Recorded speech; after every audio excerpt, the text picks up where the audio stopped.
Hi Pioneers, it's Mrs. Jones getting ready to read another chapter of Almost Super. If you were watching the chapter before, you may have heard a loud noise at the end.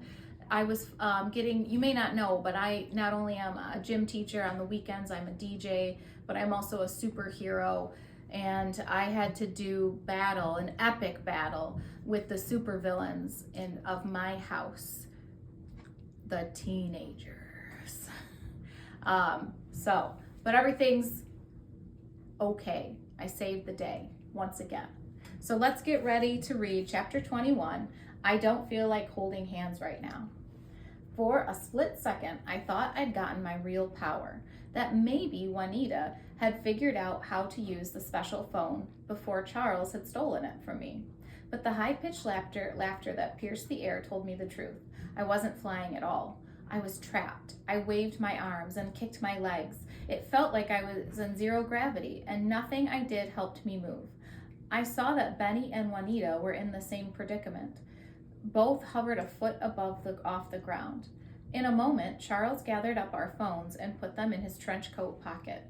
You know, said Charles, when I was a boy, I always wanted to fly. I wanted to soar over the trees and spit on people who were trapped on the ground. You can imagine my disappointment when I got a power that let me make everyone fly but myself.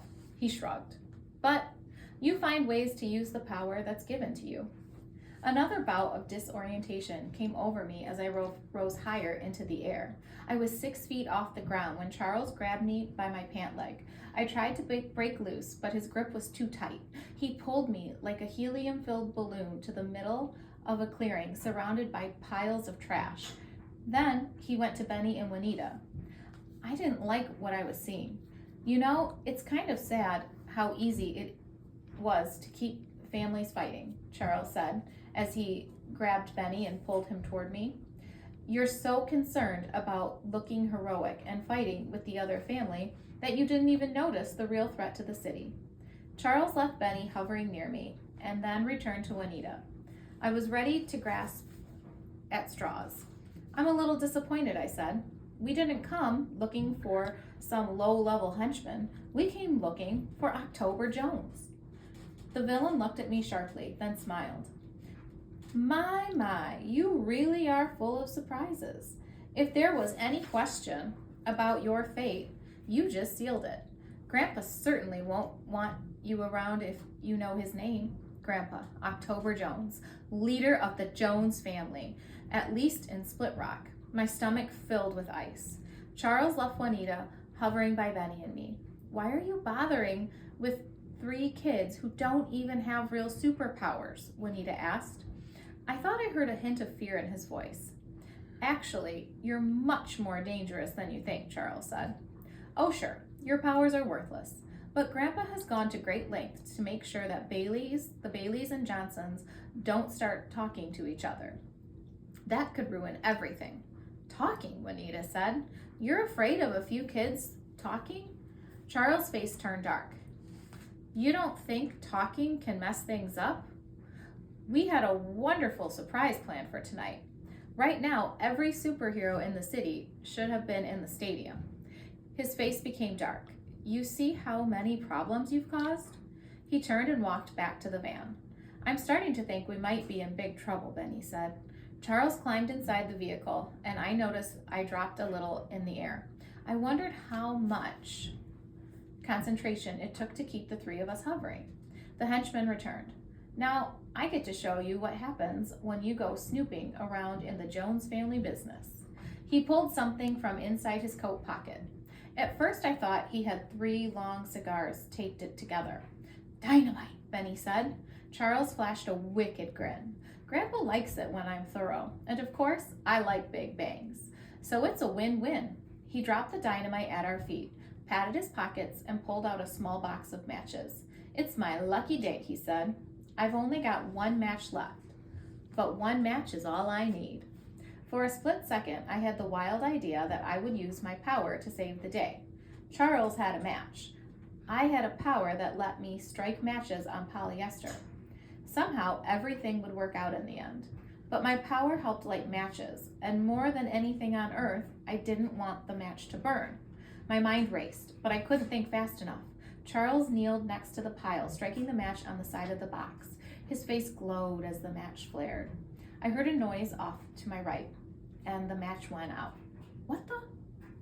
Charles said. "Why is my hand wet?" And he looked at Juanita. "Did you just spit at me?" "I'm a Johnson," she shrugged. "I got a lot of practice." Benny hooted. Charles glared at Juanita and wiped his hand on his coat. His voice dripped with hate. "You silly girl. You think because now that I don't have a match, I'm going to let you all go free? All you've done is make it so I have to get my lighter." Charles shot Juanita one last menacing look, then turned and walked back to the van. "What do we do?" Benny whispered. Benny always looked at me for answers, but tonight I didn't have any. Not this time. It felt like my world was crashing down around me. All I ever wanted was to save the day. And here we finally had a chance. Not just to fight the Johnsons, but to really save the day. To do something important. And when it really mattered, I'd come up short. In the end, I didn't have what it took to be super. "We can do this," Benny said. "Rafter, you're the one who is always talking about tactics. What's our plan?" I shook my head. "This is different, Benny. This is real." Benny was pleading now. "Listen, pretend you're looking through the monitors. All of us are the green dots moving around. What would you tell us to do?" I shook my head. "It's hopeless, Benny. Please." His voice was a whisper. "Just try." Benny didn't get it. There was nothing to do. All was lost. All is lost. The words triggered something deep in the back of my mind. A voice, rough and gravelly, whispered to me. I recognized it at once. The voice of Grandpa. When all is lost and all hope is nowhere to be found. At that moment, a super stands up, looks evil right in the eyes and says, "Is that the best you can do?" I felt a low burn of anger. Maybe I did get a worthless power, but that didn't mean I was worthless. Taking a deep breath, I closed my eyes and drew a map in my mind. The garbage piles, the van, the tower. I placed 4 dots on the map. Me, Benny, Juanita, and Charles. The 3 of us were immobile. There had to be something. No weapons, no phones. There had to be something. Our powers. I had to examine all the options. I had no matches. Juanita had no toilet. Benny could do his push-ups, but that wasn't, not push-ups. Benny's power was his belly button, but that didn't help either because, push-ups. I opened my eyes. A single idea. I looked at Benny, judging the distance between the 2 of us. He nodded, and I saw complete trust in his face. Charles was still rummaging around the front of the van. "Benny," I whispered, "give me your hand." "What?" Benny asked. "I don't feel like holding hands right now." "No, I need to be closer to you. Grab my hand." Benny reached out. I leaned as far as I could. We were still too far apart. "Stretch," I said. He reached out. His fingers quivered. Our hands still a good 6 stitches apart. Juanita twisted in the darkness. "I think I can help." She bent at her waist and then reared back, kicking Benny in the backside. She drifted back and then Benny drifted forward. "I never pass up a chance to kick a Bailey," Juanita said with a smile. I reached out. "Gotcha," I said, and pulled him close. I used Benny to spin myself in the air. I now faced Charles, who had just closed the door of the van. Benny was behind me. "Okay," I whispered. "When I give the word, push me, hard, right at Charles." "What are you talking about?" Benny asked. "You're the one who's been doing all those push-ups," I said. "Now it's time to see just how strong you are. Remember, push me when I give you the word." "What's the word?" Benny asked. "Shh," I hissed back. Charles returned, a lighter in hand. His smirk was maddening. He bent over and picked up the dynamite. "I hope you don't take this personally," and he flicked the lighter. "I'm just following orders." It took all of my concentration and control to keep my voice steady. "Hey, Chuck." He looked up and sneered. I don't think he liked the nickname Chuck.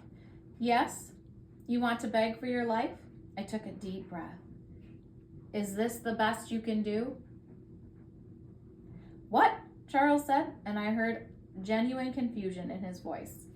I said, "Is this the best you can do? Because if it is, it's not enough to stop 3 superheroes." Charles snorted. "You've got guts, kid," he said. "Too bad you're on the wrong side." The lighter flared to life. "Now!" I shouted, hoping beyond hope that Benny would understand that now was the word. He did. Then he pushed me, and I promised myself right then and there that I would never make fun of him for doing push-ups again, because when he pushed me hard. I was flying towards Charles. The villain looked up, his eyes wide as he tried to move out of the way. He was too late. I grabbed his trench coat and smashed against his left shoulder. We both went tumbling to the ground. The dynamite went flying, and I felt my stomach drop. The 3 sticks had a single wick extending from one end. Sparks flew from the tip of the wick. Charles ended up face down in the snow, but he was already struggling to get up. I crawled forward, grabbing him in a headlock and trying to keep him immobile. I saw Benny and Juanita fall to the ground. Charles could only concentrate on so many things at once, and right now he must have been focusing on me, or maybe the spitting wick just a few feet from my face. "Benny," I shouted, "get the dynamite." I kicked one of Charles's legs as he tried to stand. He struggled against my grip, but I held him tight. He jammed an elbow in my ribcage, and I felt the breath go out of me. I grabbed at his head, and my hand came away with his stocking cap. I saw metal flashing in the moonlight. What the? I couldn't help my surprise. Charles' head was shaped. Half of it was skin, the other half a metallic dome. The dome was flush with skin, almost as if his skull was made of metal, and part of the skin had come off. I didn't exactly have time to ask him why half his head was a metal plate. Juanita called from my right. "No one calls me silly." She dove at Charles's feet and wrapped her arms around his legs. He kicked with his heavy boots, but Juanita hung on for dear life. It reminded me of a cowboy riding a bull. "Get off me, you rotten kids!" Benny had dynamite in his hand. It made me sick to see my brother holding explosives. No supersuit, nothing to protect him. "What do I do with it?" he yelled. I doubt Benny could throw it far enough to keep us all safe, and I didn't know what would happen if he tried to pull the wick out. I said the first thing that popped into my head. "Put it in the glove compartment. It's T9. Benny's face brightened. "Holy cow, you're right!" And he raced towards the van, the wick bouncing and sparking in the darkness. Charles elbowed me in the teeth. I heard the van door open and close. Juanita let go of Charles and crawled away from the fight, leaving Charles to struggle to his feet. "Juanita," I said, "help!" Juanita was kneeling in the mud, hunched over, her back towards me. She didn't turn around. Benny came running, but he didn't get to us in time. Charles twisted and broke free of my grasp. I went sprawling into the dirt, and before I could get up, the familiar disorientation filled my mind.